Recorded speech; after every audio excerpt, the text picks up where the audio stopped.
Mark here. Welcome to Seek and Review. I got, 3 albums for you. Yeah, 3 albums sounds good. Let's get this going. How's my hair? All right, cool. First album I have here is called Desalmado. That's the name of the band. It's a 4-song EP. It's called Inquisition. This was released on March 29th. I mean, this is just brutal death metal grind from Sao Paulo, Brazil. The band formed in 2004. They have a number of releases, quite a few of them. This is the first time that I have heard this band. It's just brutal, in your face, slam metal. The band can really groove as well. And I'm giving this album a 7 out of 10. Just 4 songs on here. It's pretty quick. So check them out. This Desalmado Inquisition 4-song EP.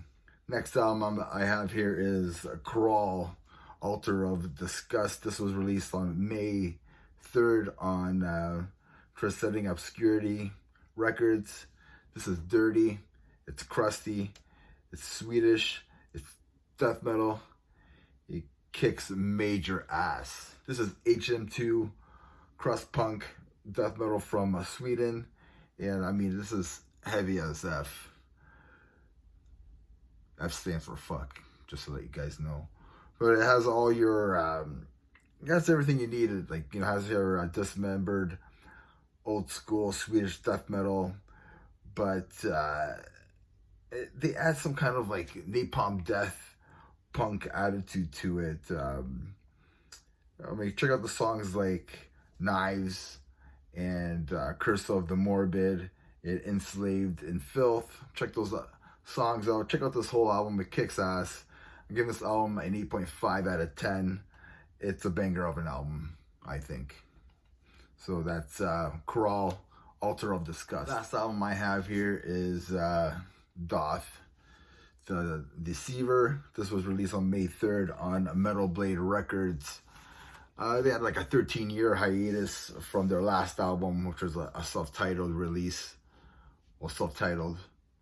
I don't know who released it, by some label. I think they were on the Roadrunner Records before. I don't know if they released that album. But anyways, but that was like 2010. We have founder and guitarist Eyal Levi and vocalist Sean Zadorsky, who fronts the band. He's been fronting the band since 2007. This band was they formed in 1999 in Atlanta, Georgia. Let's talk about this album, this new album here, The Deceiver. There's a lot to unpack on this album. There's a lot of synth and like orchestra, symphonic elements to this album. It's all over the album. There's progressive and deathcore moments on this album as well.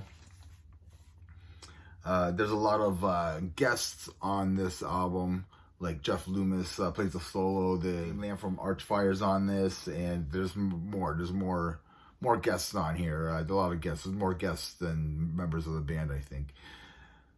There's a lot of guitar solos and leads on here. Very like neoclassical sounding. A lot of guitar wankering going on. I mean, like, guitar playing is just phenomenal on this album.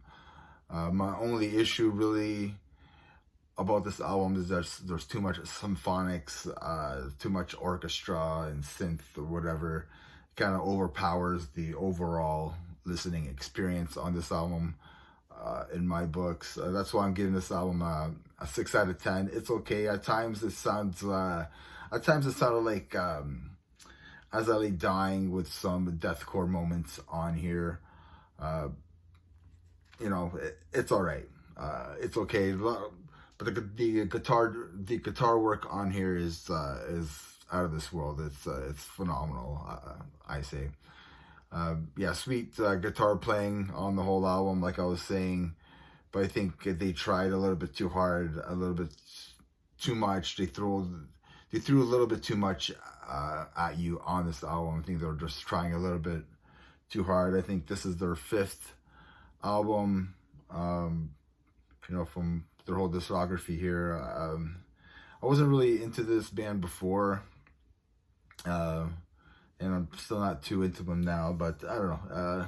it's an okay album. If you like a lot of synth work, and if you like a lot of guitar work, you probably like this album. So that's Daath, The Deceivers. It's an okay album.